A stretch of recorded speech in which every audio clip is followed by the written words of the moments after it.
औज़ुबिल्लाहिमिनश्शैतानिर्रजीम बिस्मिल्लाहिर्रहमानिर्रहीम। Hello viewers, कैसे हैं? केमिस्ट्री बाय ज़ेडन में एक बार फिर से ज़ैन इकबाल की तरफ से खुश आमदीद।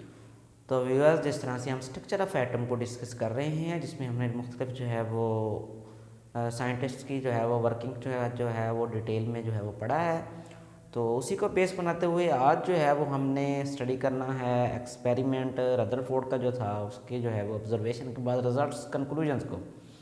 अब देखिए, रदरफोर्ड जो है वो उसको जो है उसने बहुत ज़्यादा एक्सपेरिमेंट परफॉर्म किए थे और 1908 में जो है वो रदरफोर्ड को जो है वो नोबेल प्राइज़ भी दिया गया था केमिस्ट्री में।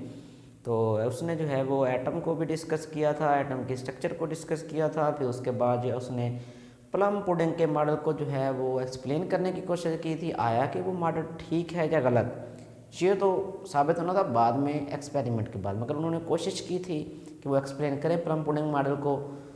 तो उस दौरान उन्होंने कुछ एक जो है वो एक्सपेरिमेंट परफॉर्म किया था, जिसमें उसने अल्फा पार्टिकल को बम्बार्ड किया था। किसके ऊपर?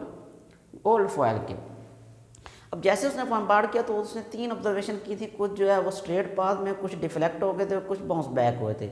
वो जो 3 ऑब्जर्वेशन को बेस बनाते हुए उन्होंने जो है वो कुछ कंक्लूजन जो है वो एक्सपेरिमेंट से जो कंक्लूजन जो रिजल्ट्स फाइंड आउट किए, वो कुछ जो रिजल्ट्स जो है वो मैं आपके साथ डिस्कस करने जा रहा हूँ। इन रिजल्ट को स्टडी करने के बाद जो है वो काफ़ी हद तक जो है वो एटम के स्ट्रक्चर, एटम के शेप के बारे में आइडिया हो जाएगा। तो बढ़ते हैं आज के टॉपिक की तरफ कि रदरफोर्ड ने जो है वो अपने जो एक्सपेरिमेंट किया था उससे जो कंक्लूजन फाइंड आउट किए थे, वो कंक्लूजन क्या थे। तो देखें, पहला जो कंक्लूजन था, जो रिजल्ट से कंक्लूजन था, वो ये था, most of the volume of the an atom is empty.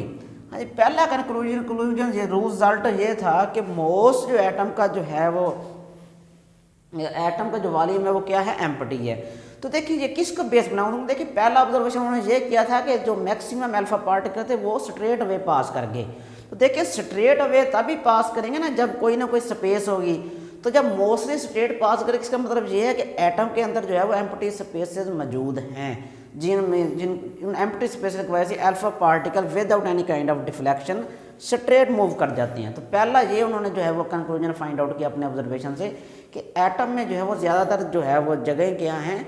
Empty हैं, खाली हैं। दूसरा ऑब्जर्वेशन उनका ये था कि डिफ्लेक्शन ऑफ फ्यू पार्टिकल्स।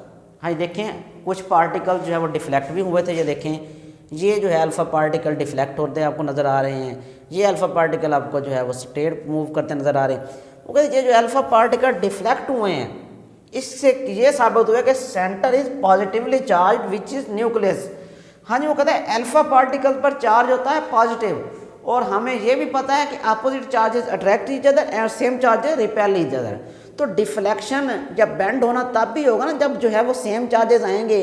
तो जैसे सेम चार्जेस एक दूसरे करीब आएंगे तो उन्होंने क्या करना है? एक दूसरे को रिपेल करना है और डिफ्लेक्शन हो जानी है। तो कहते हैं जब अल्फा पार्टिकल जो है वो डिफ्लेक्ट हुए, इसका मतलब ये है कि न्यूक्लियस के अंदर क्या है? पॉजिटिवली चार्ज है। तो वो जो प्लम पुडिंग ने कहा था कि सेंटर में इलेक्ट्रॉन है और उससे गिर्द जो है वो सारे स्ट्रक्चर के प्रोटॉन है, तो यहाँ ये प्लम पुडिंग मॉडल क्या हो गया? गलत साबित हो रहा है कि देखें सेंटर में जो है जैसे गुजरे हैं और वो क्या हो गए? डिफ्लेक्ट हो गए हैं स्मॉलर एंगल पे। तो इसका मतलब ये है कि न्यूक्लियस क्या है? पॉजिटिवली चार्ज है।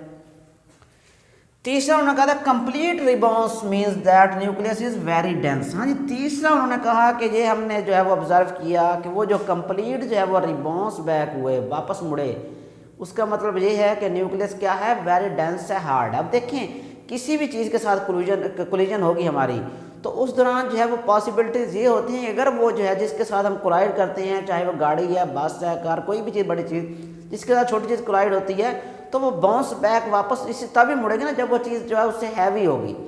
तो इसीलिए जो है कहते हैं न्यूक्लियस से टकराने के बाद जो है जब कुछ एटम जो अल्फा पार्टिकल बाउंस बैक हुए, वापस मुड़े, देखिए कुछ ने तो स्ट्रेट पाथ मूव किया, कुछ डिफ्लेक्ट हुए, कुछ वो जो बाउंस बैक हुए, वो कहते हैं इसका मतलब है कि न्यूक्लियस जो है वो वेरी हार्ड है कि अल्फा पार्टिकल उनसे कोलाइड किए हैं और बाउंस बैक होकर उनमें से पास नहीं कर सके। हाँ जी, very few particle deflected, it's mean size of the nucleus is small than size of an atom. हाँ, देखिए बड़ी अहम बात कर रहा है कि ये जो डिफ्लेक्शन हमने पहला पॉइंट ऑब्जर्वेशन में किया था, all the particle pass through the atom, कि जब अल्फा पार्टिकल मार के ऑल से मार मेजोरिटी, तो बहुत कम जो है वो डिफ्लेक्ट होते नजर आए थे। तो वो डिफ्लेक्शन रेशो जो है बहुत कम थी। तो इसका मतलब ये है कि ज़्यादातर जो है वो न्यूक्लियस का साइज़ क्या है, स्मॉल है, क्योंकि जितना न्यूक्लियस का साइज़ बड़ा होता है उतनी डिफ्लेक्शन ज़्यादा होनी थी। तो वो कहते हैं डिफ्लेक्शन कम हुई थी। इसका मतलब ये है कि न्यूक्लियस का साइज़ क्या है, स्मॉल है। किससे स्मॉल है, एटम के साइज से। Electrons revolve around the nucleus. हाँ देखें, प्लम-पुडिंग ने कहा था कि न्यूक्लियस में जो है वो इलेक्ट्रॉन्स हैं किस्म के इनर साइड पर, और आउटर साइड पर सॉलिड स्ट्रक्चर के प्रोटॉन है। मगर वो कहता है नहीं, ये उसका अपोजिट है। सेंटर में न्यूक्लियस है, न्यूक्लियस पे पॉजिटिव चार्ज है, प्रोटॉन मौजूद हैं, और उसके गिर्द जो है वो शेल्स के अंदर, सब शेल्स के अंदर इलेक्ट्रॉन्स रिवॉल्व कर रहे हैं।